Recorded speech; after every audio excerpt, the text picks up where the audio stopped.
കൃഷിയുടെ കോൺട്രിബ്യൂഷൻ ഇതിനകം തന്നെ GDP-യിൽ വളരെയധികം താഴ്ന്നുകൊണ്ടിരിക്കുകയാണ്. മനുഷ്യ വന്യമൃഗ സംഘർഷം എന്നതാണ് എന്നുള്ളത് കാലാവസ്ഥാ വ്യതിയാനത്തിൻ്റെയും കൂടി അടിസ്ഥാനത്തിൽ ശ്രദ്ധിക്കപ്പെടേണ്ട ഒരു വിഷയമാണ്. കാലാവസ്ഥാ വ്യതിയാനം കൊണ്ടുണ്ടാകുന്ന നഷ്ടങ്ങളെ, GDP-യിൽ ഉണ്ടാകുന്ന, കാർഷിക മേഖലയിൽ ഉണ്ടാകുന്ന നഷ്ടങ്ങളെ പരിഹരിക്കുന്നതിന് അതിനനുസൃതമായ ഒരു നയം ദേശീയ തലത്തിൽ ഉണ്ടാകേണ്ടതിൻ്റെ സമ്മർദ്ദം നമ്മുടെ എല്ലാ സംസ്ഥാനങ്ങളിൽ നിന്നും ഉണ്ടാകേണ്ടതാണ്. മൂല്യ ശൃംഖലാ വികസനത്തിലൂടെ മാത്രമേ കർഷകരെ കൃഷിയിടത്തിൽ പിടിച്ചു നിർത്തുവാനും അവർക്ക് മെച്ചപ്പെട്ട ആനുകൂല്യങ്ങൾ അല്ലെങ്കിൽ അവർക്ക് ജീവിക്കുവാൻ ആവശ്യമായ സാമ്പത്തിക ഭദ്രത ഉറപ്പാക്കുവാനും കഴിയൂ എന്നുള്ളത് വളരെ പ്രസക്തമാണ്.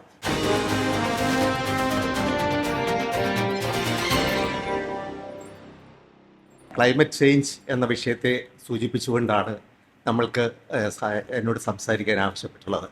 ഒരുപക്ഷെ എല്ലാ സമൂഹത്തിൻ്റെ എല്ലാ മേഖലകളെയും ബാധിക്കുന്ന ഒന്നായി കാലാവസ്ഥാ വ്യതിയാനം മാറിയിട്ടുണ്ടെങ്കിലും അത് ഏറ്റവും അധികം ബാധിക്കുന്നത് സാധാരണക്കാരായ കൃഷിയെ മാത്രം ആശ്രയിച്ച് ജീവിക്കുന്ന പാർശ്വവൽക്കരിക്കപ്പെട്ട ജനസമൂഹത്തെയാണ് എന്നുള്ളത് നമുക്ക് എല്ലാവർക്കും അറിയാവുന്ന ഒരു കാര്യമാണ്.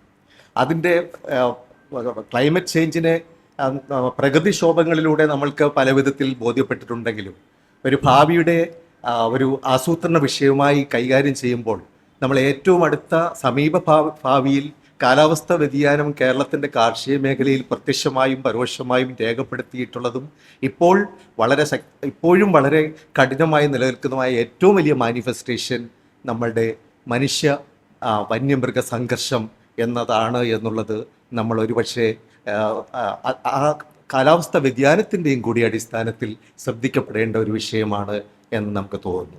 അത് ഫോക്കസ് ചെയ്യാതെയുള്ള ഒരു ഭാവി കേരളത്തെ നമ്മൾക്ക് പെട്ടെന്ന് വീണ്ടെടുക്കാൻ കഴിയില്ല. നമുക്കറിയാം, കൃഷിയുടെ കോൺട്രിബ്യൂഷൻ ഇതിനകം തന്നെ GDP-യിൽ വളരെയധികം താഴ്ന്നുകൊണ്ടിരിക്കുകയാണ്. അതിനോടൊപ്പമാണ് നമ്മളുടെ തൊഴിലാളികളുടെ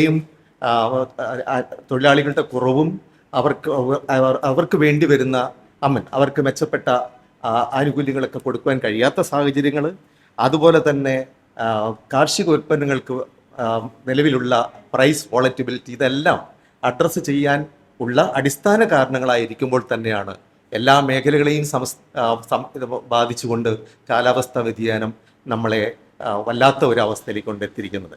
കൃഷി ഒരുപക്ഷെ സംസ്ഥാന വിഷയമായിരിക്കാം, പക്ഷേ കാലാവസ്ഥാ വ്യതിയാനം ഒരു സംസ്ഥാന വിഷയമല്ല, ഒരു ദേശീയ വിഷയമല്ല, ഒരാഗോള വിഷയം തന്നെയാണ്. അപ്പോൾ ആഗോളതലത്തിൽ കാലാവസ്ഥാ വ്യതിയാനത്തെ നിയന്ത്രിക്കുന്നതിനും പരിഹരിക്കുന്നതിനും അതുമായിട്ട് അനുരോധമായി മുന്നോട്ട് പോകുന്നതിനും നടത്തിയിട്ടുള്ള ശ്രമങ്ങൾക്ക് അനുരോധമായി നമ്മുടെ ദേശീയ തലത്തിൽ തന്നെ കാലാവസ്ഥാ വ്യതിയാനത്തെ അനുരോധിക്കുന്നതിന് വേണ്ടിയിട്ടുള്ള, അതല്ലെങ്കിൽ കാലാവസ്ഥാ വ്യതിയാനം കൊണ്ടുണ്ടാകുന്ന നഷ്ടങ്ങളെ, GDP-യിൽ ഉണ്ടാകുന്ന, കാർഷിക മേഖലയിൽ ഉണ്ടാകുന്ന നഷ്ടങ്ങളെ പരിഹരിക്കുന്നതിന് സംസ്ഥാനങ്ങളെ സഹായിക്കുന്നതിന് ബാധ്യതയുള്ളതാണ് ദേശീയ ഗവൺമെൻറ്, ദേശീയ സർക്കാർ എന്നാണ് നമ്മൾ കാണേണ്ടത്. അതിനനുസൃതമായ ഒരു നയം ദേശീയ തലത്തിൽ ഉണ്ടാകേണ്ടതിൻ്റെ സമ്മർദ്ദം നമ്മുടെ എല്ലാ സംസ്ഥാനങ്ങളിൽ നിന്നും ഉണ്ടാകേണ്ടതാണ്. എന്നാൽ മറ്റു മേഖലകളിൽ എന്നതുപോലെ തന്നെ, മറ്റു വിഷയങ്ങളിൽ എന്നതുപോലെ തന്നെ ഈ വിഷയത്തിലും സംസ്ഥാനത്തിന് തനതായ പ്രവർത്തനങ്ങളിൽ ആവിഷ്കരിച്ച് മാത്രമേ നമുക്ക് മുന്നോട്ട് പോകാൻ കഴിയൂ എന്നുള്ളതാണ്. ഇത് 3 തരത്തിലാണ് കാലാവസ്ഥാ വ്യതിയാനത്തെ നമുക്ക് അഭിമുഖീകരിക്കേണ്ടി വരുന്നത്. അത് ദുരിതം നേടുന്ന സാധാരണക്കാർക്ക് അടിയന്തരമായ സഹായം എത്തിക്കുന്നതിന് വേണ്ടിയുള്ള ഒരു സാമ്പത്തിക അടിത്തറ നമുക്കുണ്ടാവണം. ആ അടിത്തറയുടെ പശ്ചാത്തലത്തിലാണ് സമഗ്രമായ ഒരു ക്ലൈമറ്റ് ചേഞ്ച് കോമ്പൻസേറ്ററി ഫണ്ട് രൂപീകരിക്കേണ്ടതിൻ്റെ പ്രസക്തി നമ്മുടെ മുന്നിലേക്ക് വരുന്നത്. അതുപോലെ തന്നെ പ്രധാനമാണ് കാലാവസ്ഥാ വ്യതിയാനത്തെ പ്രതിരോധിക്കുക എന്നുള്ളത്. കൃഷിയുമായി ബന്ധപ്പെട്ട് പറയുമ്പോൾ കാലാവസ്ഥാ വ്യതിയാനത്തിനനുസൃതമായ കൃഷി സമ്പ്രദായം ആവിഷ്കരിക്കുന്നതിന് ഏറ്റവും അധികം മുൻഗണന കൊടുക്കേണ്ട സമയം നമ്മൾ എത്തിയിരിക്കുന്നു എന്നുള്ളത് വളരെ പ്രധാനപ്പെട്ട കാര്യമാണ്.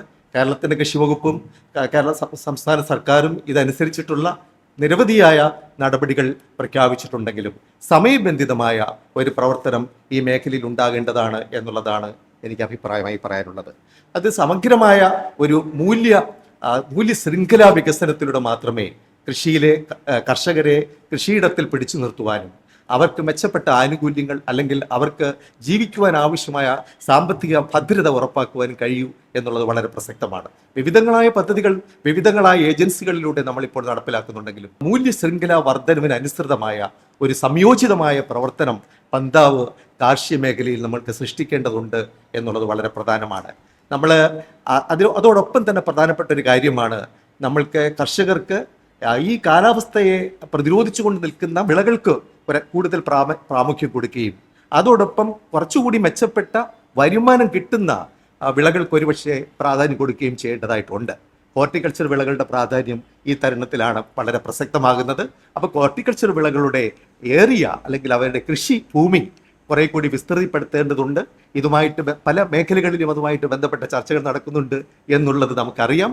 ആ ഹോർട്ടിക്കൾച്ചർ വിളകളുടെ ഭൂവിസ്തൃതി ഇപ്പോഴുള്ളതിനേക്കാൾ മെച്ചപ്പെടുത്തുവാൻ നിയമപരമായും അതുപോലെ തന്നെ ഭരണപരമായും അതുപോലെ തന്നെ ആശയപരമായും ഉള്ള മാറ്റങ്ങൾ അനിവാര്യമാണെങ്കിൽ അതുകൂടി പരിഹരിക്കേണ്ടതാണ്.